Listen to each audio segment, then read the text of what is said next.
Hello my loves, and welcome back to my channel. I am so sorry for how inactive I've been on here. I've just been quite busy and dealing with stuff, and yeah, but I'm going to try and get back to it. I'm also in the process of filming a day in the life, which on my Instagram was quite highly requested. But anyway, how have we all been? I hope that you're all doing okay. I thought today that we could have a chat about social anxiety, because I lately have been listening to podcasts and watching YouTube videos on how to deal with certain mental aspects of mental health, and I've just found them like therapy, and I want to help anyone that I can in any way possible, even if that's you just being heard and understood and relating to some of the things that I'm talking about. But yeah, I hope that this can provide you with some tips, or even just so you know that you're not alone if you're going through this as well. So, in terms of social anxiety, I have struggled with it for a good chunk of my life. And I've experienced anxiety for most of my life, but it's represented itself in different forms. So for me, it started with separation anxiety from my mum, and then it kind of moved on to emetophobia, which is the fear of throwing up and being sick, and that affected me for probably most of my life, if I'm being honest. In terms of social anxiety, at the moment, I'm struggling with that more than I ever have in my life before. I experienced a bit of social anxiety when I was younger. By the way, this first part is just going to be a little bit about me and my experiences with it and my kind of story with it. When I was younger, I've kind of always felt I couldn't call it socially anxious, just kind of like everyone was judging me, or I wasn't good enough for people, or I just found it really difficult. I've never liked school, ever, and that's partly to do with my emetophobia, partly to do with separation anxiety, partly to do with it's school, and partly to do with my social anxiety. During secondary school, I found secondary school very difficult. I would always be finding excuses to not go in, and at the time I don't think I realised that it was social anxiety. The thing is, for me, I couldn't even say that it was social anxiety. It was more just like feeling uncomfortable around large groups of people. Like, I just found the school environment so stressful, and I still do. I am lucky in that I've never been bullied per se, but I have been treated like shit in the past. Basically just like friends just not being good friends, basically, and saying not nice things and saying things that kind of knocked my self-esteem, but also made me more socially anxious, because I started to think that everyone was thinking this about me. For example, one person told me that they wished I was dead and that they hated me. And then in the past, I've just kind of been forgotten about and not even abandoned, but just left, like when someone else came along that was better, essentially.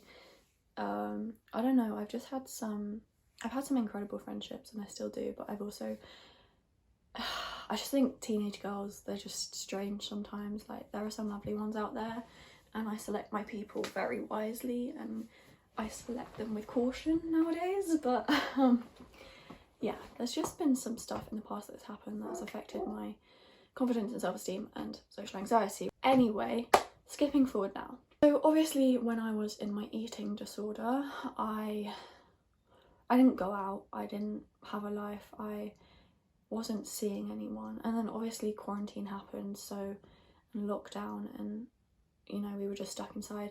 And then on top of that, my emetophobia meant that I hardly went outside as well, so I was just isolated in my own bubble for like 4 whole years. So obviously when you're then put back into the real world, like with anything, when you're out of practice with it, it's going to be difficult, and being around people and socializing just became so uncomfortable. But the strange thing is, like, even though I felt this way and still do, like, my mum says that I just present myself so well, and I feel like if you met me, like, if I'm comfortable with you, like, I'm so comfortable with you, like, don't seem socially anxious at all. I'm the weirdest person you'll ever meet, hopefully in a good way. I feel like I put up such a front when I'm at college, when I'm anywhere. I put up such a front and I almost put a mask on. And that could go for depression, that could go for social anxiety, that could go for anything. But the thing is, it gets to the point where that is just so exhausting.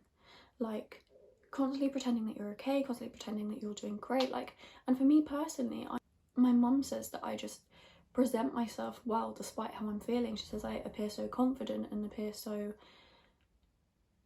like, extrovert. And the thing is, like, I am good at holding a conversation, I am good at creating conversation, I am good at socialising, and I always have been. So it's not that it affects me how I present myself or it stops me from socialising, it's more a case of it affects how I feel whilst doing it. I'm doing well with my recovery from anorexia and that's all going great, and since I have been in recovery, so that's like a year and a half almost, that is madness. Since then, like, my horizons have just broadened in every sense, like, imaginable, in every way possible. And that's socially as well. In terms of college, I have had a very rocky experience with college, so I have been here, there and everywhere. But basically I'm currently at college and I'm studying water sports, which I love. Water sports, I love the topic. I just find going into college so overwhelming. And at the moment it's got to the point where for me, I worry the night before I go to sleep, and I almost don't want to go to sleep because I don't want to wake up and then have to do what's going to make me anxious, which is go into college. And when I wake up, it's just like a constant battle in my mind. I'm constantly like, do I go into college? Don't I go into college? How do I feel? It's almost like I'm checking on myself every morning to the point where it makes me hyper aware. And then even if I'm not feeling anxious, I will force myself into feeling anxious subconsciously. Like, not by choice, obviously. I had half term and then I had another week off, so I just avoided college for 2 weeks straight because I just felt so anxious about going in. You may be thinking, like, why do you feel anxious about going in? And I think it stems from a fear of judgment, which in turn stems from my eating disorder and my body image and how I see myself and how I think other people see me. I have a massive fear of awkward silence, to the point where I will blab on and on and on about stuff that isn't actually even relevant. And then the thing is, it gets to the point where I'm like, if I don't talk, that makes me uncomfortable, but if I talk too much, it makes me uncomfortable because they're going to think that I'm weird for talking too much about random shit that isn't even relevant.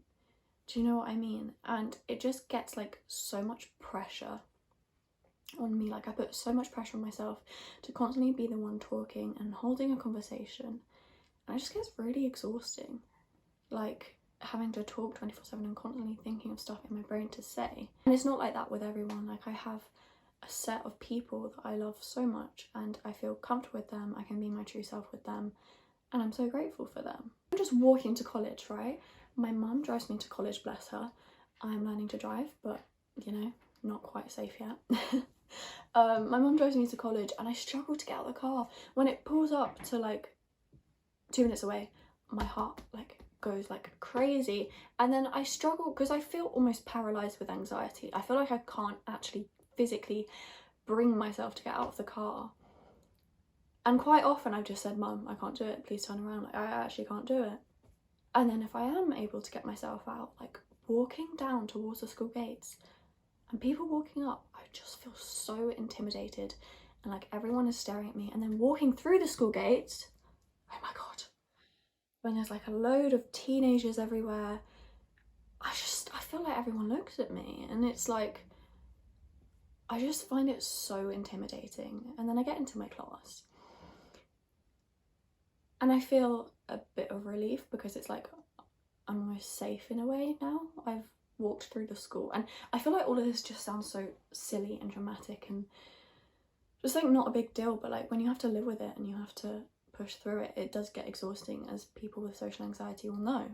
Then all of a sudden I'll just remember, oh god, I'm in college, I still have 2 hours, 3 hours, whatever to go, and my heart, like, it almost feels like my heart scrapes against my chest, like it jumps around in my body. I can't explain it, but I feel like I start to like hyperventilate to the point where my head buzzes and I feel dizzy and my breathing increases. Like I almost have like not even a mini panic attack, I just start like hyperventilating and I just get so panicky and self-conscious, and I'm like constantly thinking, oh my god, do they think I look stupid, do I look ugly, blah blah blah. And it's just like really exhausting. And it's such a tricky one because like it gets to the point where I find it so exhausting that I'm thinking about dropping out of college, and it's like I just get frustrated with myself because the thing is I've been here before. Like during my anxiety, which was just before lockdown, I just couldn't manage to get into school, and I didn't go to school for like 2 years, and I studied from home, and then I got into my eating disorder, and then I didn't study at all because I was so ill. Because when I first started this term at my new college, which was in October, I was going 5 days a week from 9 to like 4. Like now I struggle to manage a half day twice a week, and it's like I just get frustrated with myself because I'm like, I worked so incredibly hard to get to this point where I am now, where I have my life back and I'm doing the things that I want to do. So why do I still feel like this? Why do I still feel anxious? Why do I still feel nervous about doing normal daily tasks that everyone else can do so easily? But that's the thing, you don't know what's going on in everyone else's minds. Like another aspect of it is constantly overthinking. I overthink so much. If someone seems just the slightest bit off with me, I spiral, I panic, they don't like me, blah blah blah.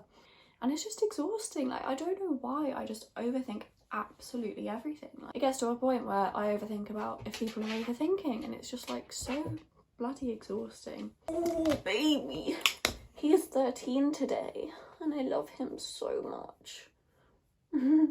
Good boy. But that is a little bit about my experiences with social anxiety at the moment.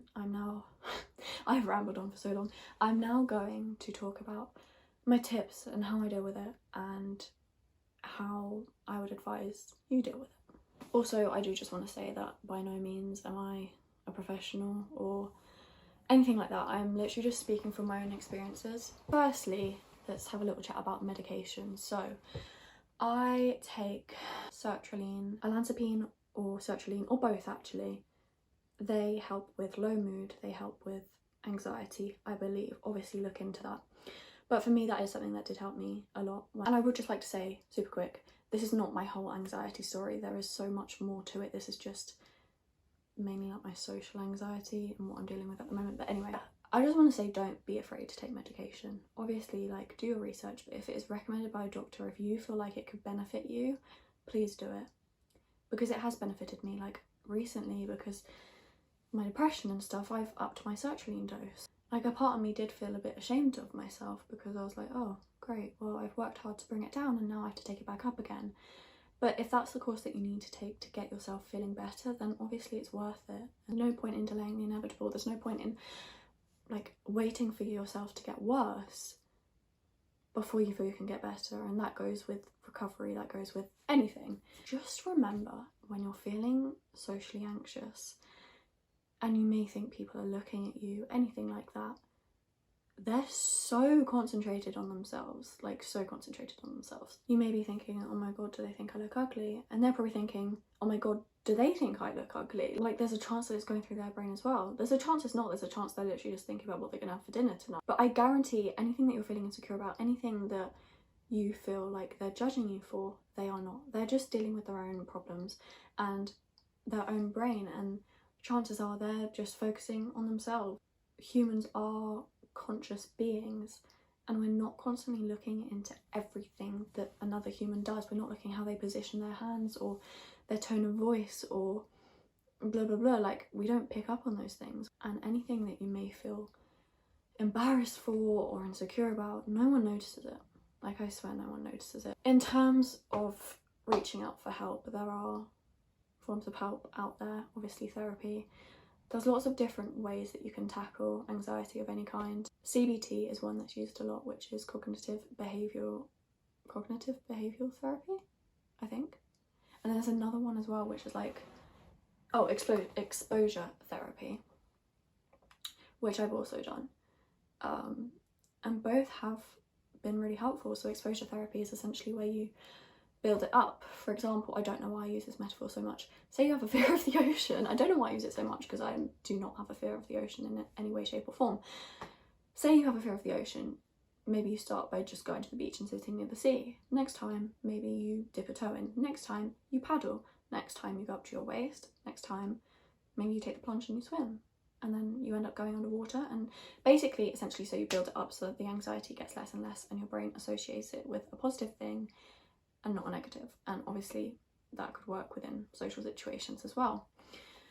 I ran out of storage halfway through that, and so like half of the things that I was saying have been cut off, which is great. I've just spent like an hour deleting random things to make up storage anyway. Right, so yeah, in terms of help, there are loads of places you can go for help. CAMS have some resources.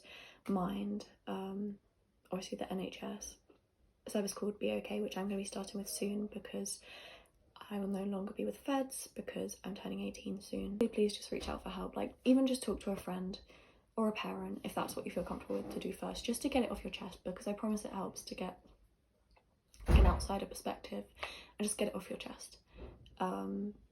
And then talk about steps to get professional help. My next tip is, and this one's actually helped me quite a bit, like, and you can use this for anything, journaling. Basically, anything that's going on in your head, get it down on paper, express how you feel.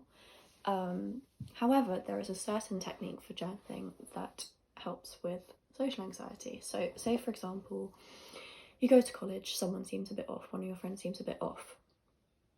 If I was in that situation, I'd think, oh my god, they hate me, I've done something wrong, they're annoyed with me, they don't like me, blah blah blah. So get your journal, you got your page, split it into like a grid, like a table, put irrational thought, rational thought. So the irrational thought would be what I just said, they don't like me, blah blah blah. And then the rational thought would be, well actually they told me that they were really tired this morning and they didn't get much sleep, and let's be honest, we're all a bit cranky when we don't have enough sleep.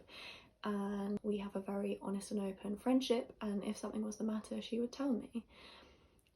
That kind of thing, just rationalizing it. Like, just realizing that all of these little things that we pick apart and overthink really aren't that deep.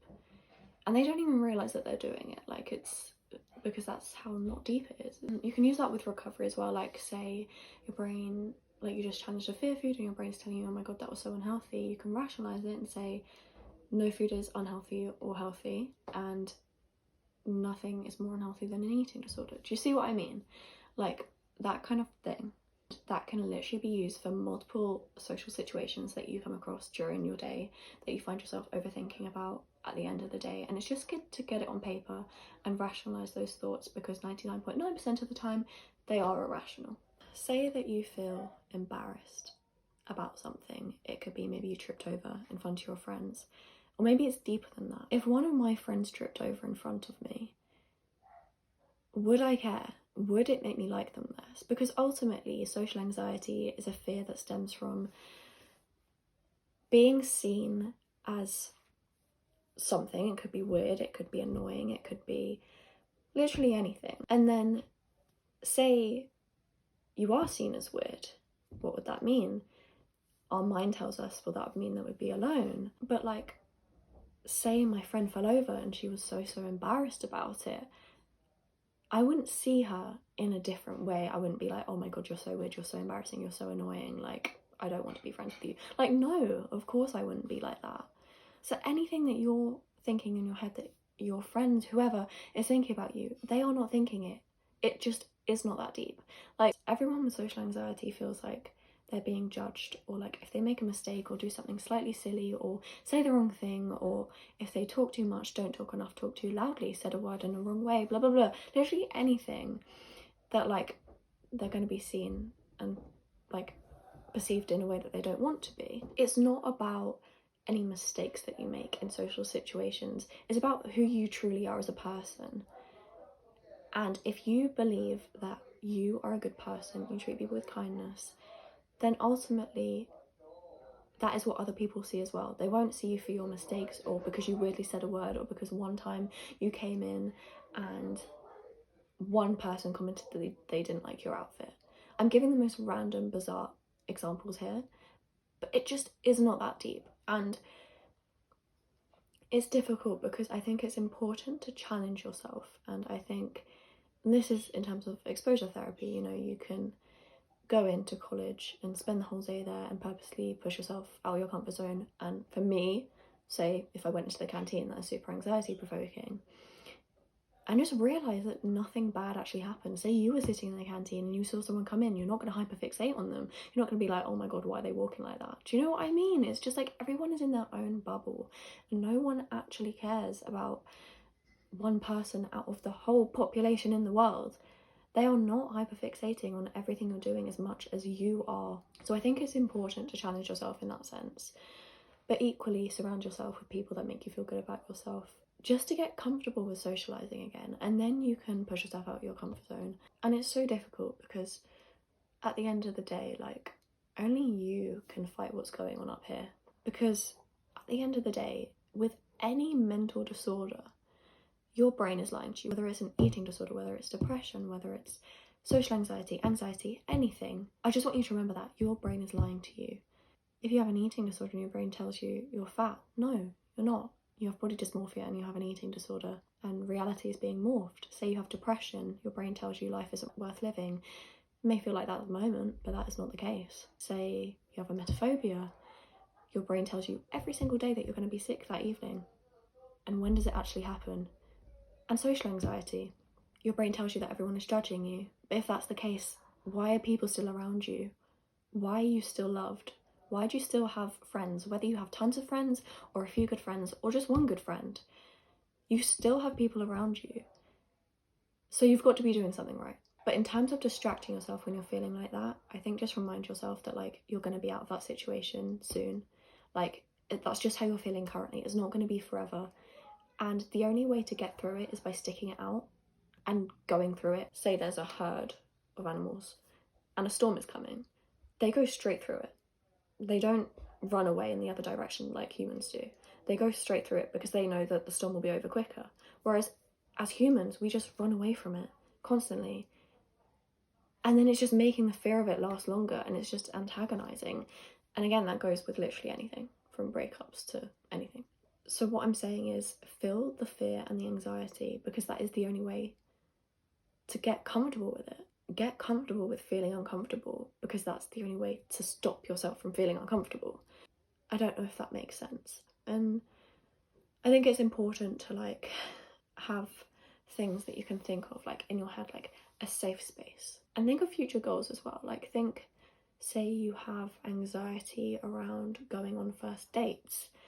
If you never go on a first date, you're never going to find your partner. Say you have anxiety around going to college. If you don't go to college, you have less of a chance of achieving your dream job. So you have anxiety about going on a plane, you can't travel the world. Do you see what I mean? Think about your future goals. That won't be possible without getting up and challenging yourself and doing what you need to do. But please just know that in whatever you're feeling, you're not alone, and you are loved, you are liked, and everything that your brain tells you is not true. Everything that your irrational brain tells you is not true. Also, another thing that's helped me a lot, as I mentioned, is listening to podcasts and watching YouTube videos. It just makes me feel less alone.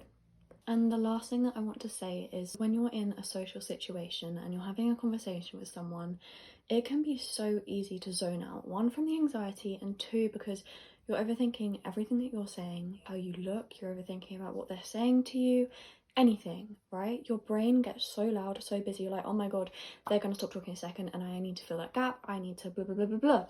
And you're not actually engaged in that conversation because you're so caught up in your own brain and what's going on up here.